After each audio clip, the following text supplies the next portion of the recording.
ये जो साथी लोग हैं सब बैठ जाओ भैया। बहुत बहुत धन्यवाद। और भी लोग हैं बोलने वाले हैं। अब मैं कर लूंगा। सब लोग बैठ जाओ, सब लोग बैठ जाइए कृपया। और आपसे लोगों से मेरी एक शिकायत है कि मेरे पे एक लाछन लगा हुआ है कि मेरे को सुनने के बाद आप चले जाते हो तो रात तक यहीं रुकना है ना। मैं भी यहीं रुकूंगा।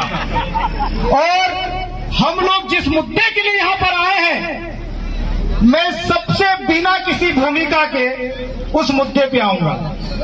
चमेली बाई जिस भी गांव की थी, मंडलेश्वर थाने की घटना है, उसको बहुत बड़ा शराब कारोबारी बताकर वहां की पुलिस ने और खासकर टीआई ने 34(2) की कार्रवाई कर दी कि इसके आटा अनाप शनाप शराब थी।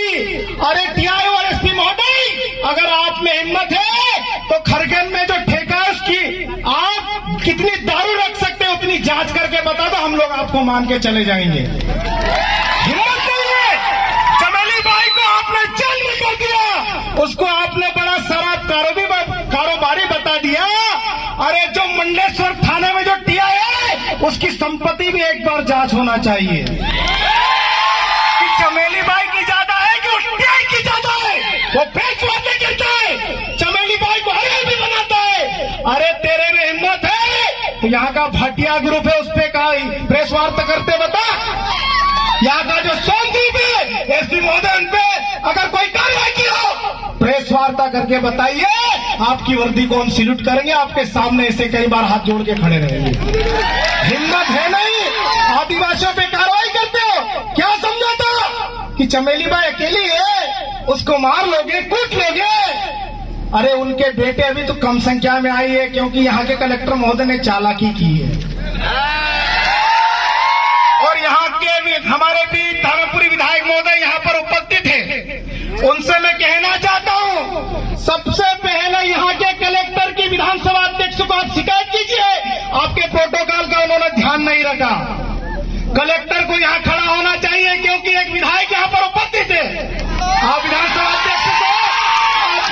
अध्यक्ष को यहाँ से लेटर लिखिए कि खरगोन कलेक्टर ने आपके सम्मान में आपका सम्मान नहीं रखा। आपके सम्मान क्या हिलना की आपको विधानसभा अध्यक्ष को ये लेटर लिखना चाहिए।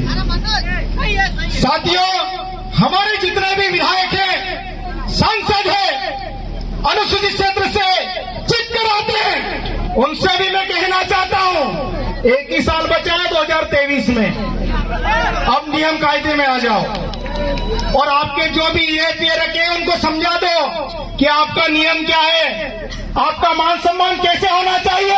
आपकी आगवानी करने के लिए यहाँ का कलेक्टर आपके समक्ष खड़ा होना चाहिए, लेकिन वो आ नहीं रहा है। और उसको ये भी मालूम है कि आप पीले गमछे वाले आए, उसके सवालों का जवाब दे भी नहीं पाएगा वो। और हो सके वो छुट्टी उट्टी में भी चले गए और आ जाए तो मैं उनको साधुवाद दूंगा। आईएएस की पढ़ाई में जो भी इनको पढ़ना होता है पढ़ते हैं, लेकिन आदिवासी जो ये युवा तैयार हुए इनके पास जवाब नहीं है, इसलिए भागते फिरते हैं, इनके पास जवाब नहीं है। और साथियों, यहाँ के खरगोन जिले के जो आबकारी विभाग है उनसे भी मैं कहना चाहता हूँ कि आप कौन सी नींद सो रहे थे जो आप पुलिस को वहां पर जाना पड़ा। आप किसकी गुलामी कर रहे थे यहाँ पर, और पुलिस को इतनी क्या आवश्यकता पड़ी एक आदिवासी के घर जाने पर। और शराब के नाम पर प्रदेश के माननीय मुख्यमंत्री कहते हैं शराब बंदी पर उन्होंने एक अभियान चलाया। और यहाँ के कलेक्टर साहब, शायद एसपी साहब भी यहाँ पर उपस्थित है, उनसे भी हम फेस टू फेस सवाल जवाब करते हैं क्योंकि हमने शेरनी का दूध पिया है, आदिवासी माँ का दूध पिया है। उनसे भी सवाल जवाब करेंगे कि आपने इस नशा मुक्ति अभियान के नाम पर आदिवासियों को छोड़ के कितने गैर आदिवासियों पे कार्रवाई की, वरना आरटीआई लगाएंगे हम लोग। साथियों, जब भी आदिवासियों की बात आती है, हमारे लोगों को कार्रवाई के नाम पे, अभी वो हेलमेट के नाम पे हमारे लोगों को लूट रहे हैं। मैं माननीय सुप्रीम कोर्ट का सम्मान करता हूं, हेलमेट सभी को लगाना चाहिए, गाड़ी के कागज सबको रखना चाहिए, पूरे आरटीओ नियम के तहत सभी लोगों को आरटीओ नियम का पालन करना चाहिए, लेकिन ये लोग कार्रवाई किन पे करते हैं? हमारे ही लोगों पे, जो 10-10, 20-20 रुपए इकट्ठे करके उनको चालान के नाम पे रिश्वत देते हैं, हमारे ही लोग, और ये लोग खुशी खुशी ले लेते हैं। साथियों, अभी दिवाली का त्योहार था, हम लोगों ने कई टीआईओ से बात की कि कम से कम दिवाली में तो छोड़ दीजिए, लेकिन वो बोलते कि ऊपर से आदेश से। अरे तुम्हारे ऊपर वाले को भी हम दिखा देंगे, अभी कौन सा आदेश निकालते हो तुम लोग। साथियों, जहां पर भी कार्रवाई की बात आती है वहां पर सिर्फ आदिवासियों को दारू का केस आदिवासियों का बना दो, चालान का केस आदिवासियों का बना दो। अरे हमको क्या क्या क्या कहीं घुंघरू समझ रखा है, घंटा वंटा समझ रखा है, जो आए वो बजा जाएगा। साथियों, ये धारणा हमको चेंज करना पड़ेगी। हमारे पूर्व वक्ताओं ने बहुत अच्छी बात बोली। सुमेर भाई 700 रुपए खर्च करके आए थे, लेकिन करोड़ों की बात बोल के चले गए, तो उनका कई गुना ब्याज वसूल हो गया यहाँ पर। और सारे युवा, जितने भी क्रांतिकारी युवा समाज के लिए काम करते हैं, उनको डरने की आवश्यकता नहीं है। समाज के लिए, समाज के दबे कुचले लोगों के लिए डंके की चोट सीने पर हाथ रखकर, सीना ठोक कर अपने लोगों की आवाज बनकर उनके साथ खड़े होने की आवश्यकता है। साथियों, उस महिला के बारे में, चमेली बाई के बारे में प्रचारित किया गया, वो तो आदतन अपराधी है। अरे उसके यहाँ कितने टैंकर दारू मिले। आजकल वो पुष्पा मूवी के आधार पे दारू बिक रहे हैं। क्या खाक उखाड़ लिया तुम लोगों ने? गुजरात दारू जा रही तुम्हारे यहाँ से, महाराष्ट्र दारू जा रही तुम्हारे यहाँ से, क्योंकि तुम अगर ठेकेदारों पे कार्रवाई करने लग जाओगे, तुम्हारी शाम की व्यवस्था कौन करेगा?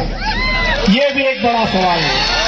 अब चमेली बाई के पास तो 5,000 की बोतल है नहीं, 10,000 की बोतल है नहीं, 25,000 की बोतल है नहीं, 50,000 की बोतल है नहीं, 80,000 की भी बोतल आती जो श्रीदेवी पी के मर गई साहब, वो भी बोतल आती है। ये लोग बड़े बड़े लोग देते हैं, इसलिए इनकी ये गुलामी करते हैं और कार्रवाई सिर्फ हमारे लोगों की करते हैं। लेकिन अब इसको चेंज करना पड़ेगा, इसको उल्टा करना पड़ेगा। साथियों, 5वीं अनुसूची की भी बात हुई, संविधान की भी बात हुई। मैं पिछली जितनी भी बातें हुई है उस पर गौर नहीं करना चाहता हूं। सब लोगों ने बहुत शानदार बात की है। मुझे आज समाज के साथ खड़ा होना था और हुआ, और कई लोगों ने मुझे बोला कि 144 से आपके पर कार्रवाई हो जाएगी। हो जाने दीजिए, 11-12 हो गई है, एक और बढ़ जाएगी, क्या फर्क पड़ता है। और 144 जो यहाँ के कलेक्टर साहब के आदेश से एडीएम साहब ने लगाई है, बघेल साहब ने, पूरे हम पढ़ के आते हैं साथियों, किसने आवेदन निकाला है, क्या क्या निकाला है।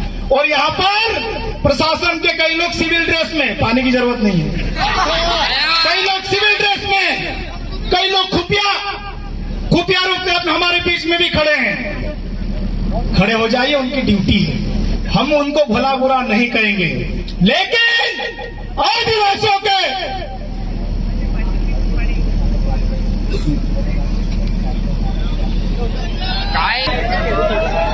चलो साथियों, मुक्ति भाई ये बोल रहे थे कि बिस्टान क्षेत्र में भी आबकारी वाले अभी कार्रवाई कर रहे हैं आदिवासियों पर, तो करिए, हम लोग भी शाम को रहेंगे। और यहाँ पे कलाड़ी कहाँ है? अगर हमारा दिमाग खराब हुआ तो आज वहां की सारी दारू गिन लेंगे, क्योंकि सारे लिस्टे में होना चाहिए, है ना। आबकारी के नियम हम लोग भी जानते हैं।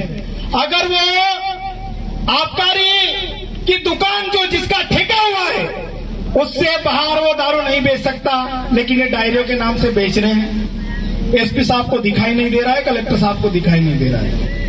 ठीक, ठेके पर जो दारू मिलती है उसका जो सरकारी रेट तय होता है, उसी रेट पर दारू बेचना होता है। लेकिन 10 और 20 रुपए, 50 रुपए